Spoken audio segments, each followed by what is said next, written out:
Hola a todos. Ahora el día 25 de junio el gobierno español junto con la oposición, es decir, el PP y el PSOE, van a presentar la postura de España en cuanto a política económica, etcétera, etcétera. Van a pedir menos austeridad, etcétera, etcétera. Para esto han tenido bastantes conversaciones y han llegado a lo que se llama ahora un pacto de Estado.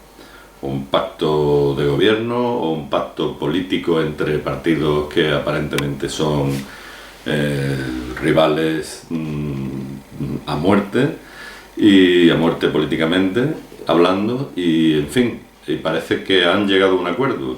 A este acuerdo no se han sumado ni Izquierda Unida ni otros partidos que tienen menos representación en la Cámara, pero el caso es que los dos grandes partidos, grandes no en el concepto de grandeur, de grandeza política, ni mucho menos estadistas, no hay estadistas en estos partidos, pero sí grandes en cuanto al número de representantes. Entonces han llegado a un pacto. Esto podría llenar de esperanza si no fuera porque es evidente que han llegado a un pacto, porque habrán pactado otros pequeños pactitos para otras cosas que aún desconocemos. Pero yo me preguntaba que ya que están por la labor de unirse para presentar una opinión común, una postura común en Europa, que desde luego da mucha más solidez que si fuera solamente el gobierno por mucha mayoría absoluta que tenga, pues ya que están, pues ya podían pactar para hacer otras cosas. Y es que, verán ustedes, algunos de nosotros, algunos ciudadanos, pues miren, les voy a contar lo que me pasó a mí con un juego que se llama el Risk. ¿Lo conocen ustedes? El Risk es un juego de estrategia, bueno, supuestamente geomilitar, una estrategia en un mapa del mundo, dividido en grandes zonas un poco elegidas por el fabricante con muy libre albedrío. Está la famosa Kamchatka, que a todos los que jugamos al Risk pues nos gusta mucho eso de Kamchatka. A través de Kamchatka se pasa directamente a Alaska y a Norteamérica, por lo tanto. En fin, es muy interesante, es un juego de dados, es un juego de mesa, que tampoco tiene más trascendencia. Pero cuando yo tenía 18 y 19 años, pues, y 20 creo yo, estaba muy enganchado al Risk. Mucha gente jugábamos a eso, si no a diario, pues semanalmente, al menos 3 o 4 veces por semana, partidas que se prolongaban hasta la madrugada, a veces en mi época de estudiante universitario.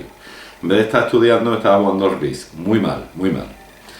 Por eso no terminé la carrera, quizás. En fin, bueno, el caso es que a mí me gustaba mucho el Risk, y entonces de tanto jugar al Risk yo veía que le faltaba algo al juego. A mí me ofrecía el juego unas posibilidades que no daba el tablero. Entonces recuerdo que estuvimos haciendo normas nuevas en las que los jugadores teníamos posibilidad de comprar combustible,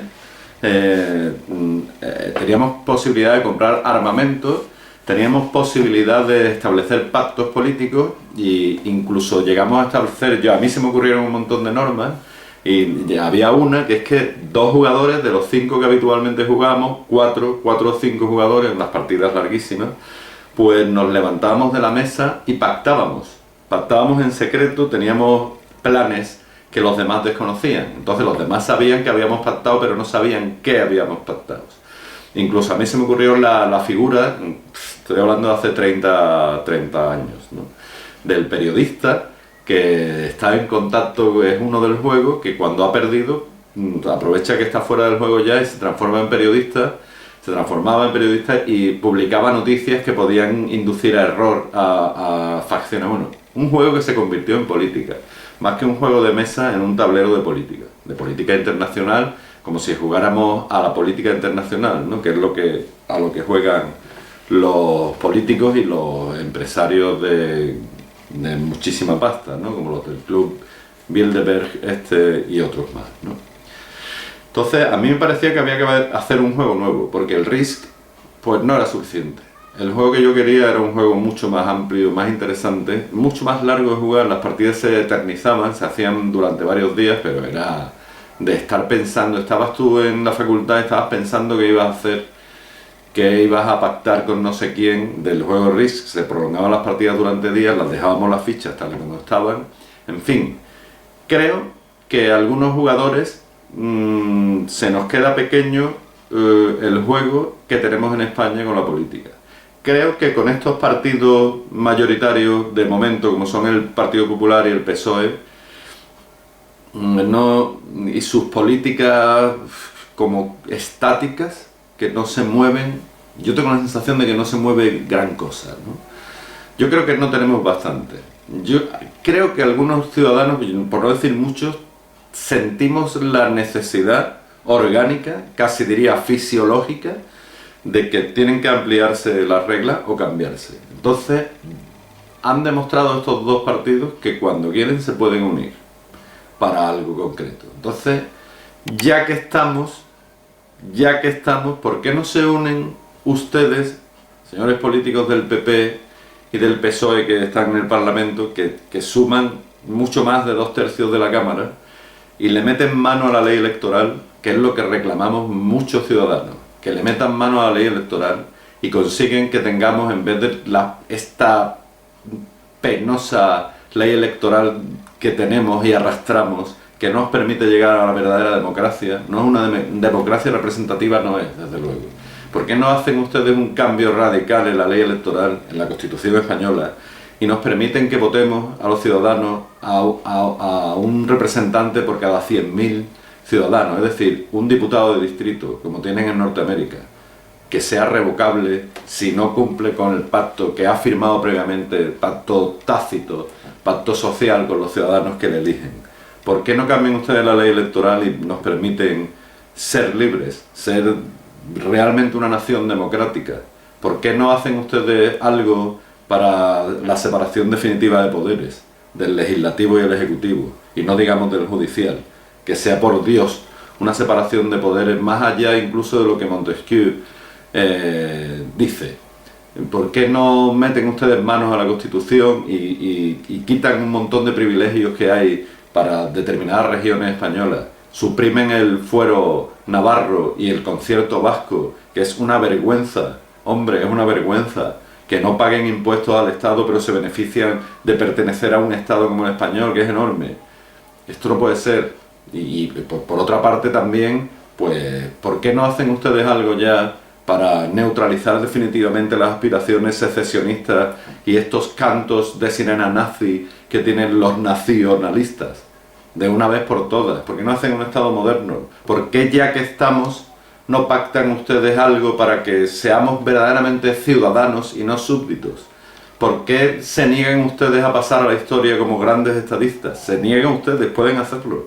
Miren ustedes, si ustedes hicieran un pacto de Estado, ya que están, ¿no?, por entenderse, y cambiaran toda la ley electoral, removieran la Constitución de arriba abajo, igualaran las posibilidades representativas de todos los ciudadanos, no que el voto nacionalista sigue valiendo entre 4 y 5 veces más que el de una persona que no vota a un partido nacionalista. ¿Por qué no quitan, o sea, si quitaran todos estos privilegios antiquísimos que ya no tienen sentido? Es como que siga el derecho de pernada, ¿no? Lo del fuero navarro, perdón, es como el derecho de pernada. Tiene la misma validez social actualmente. Es una vergüenza, ¿no?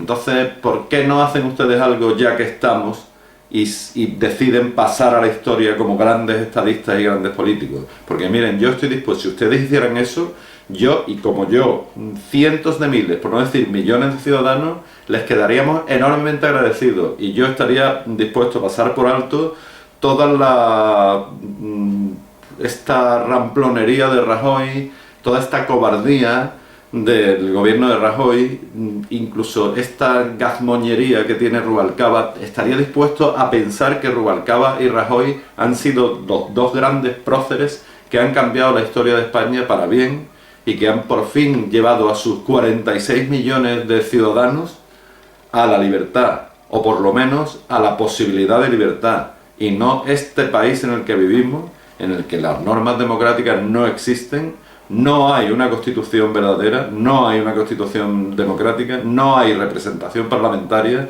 y no hay parlamento, no hay parlamento. En fin, creo que medios tienen, posibilidades también, y tiempo tienen. Les quedan 2 años para las próximas elecciones. En 2 años se pueden hacer muchas cosas. Y ya que estamos, ¿no han decidido ustedes pasar a la historia como los verdaderos grandes políticos que tuvo España a principios del siglo XXI y que permitió que sus ciudadanos los veneraran hasta el fin de los tiempos por haber dado un giro a la realidad que tenemos y habernos puesto por fin la libertad por delante y con alfombra? Nada más. Era simplemente una reflexión. Ya que están ustedes pactando, ¿por qué no pactan para darnos la libertad? Adiós.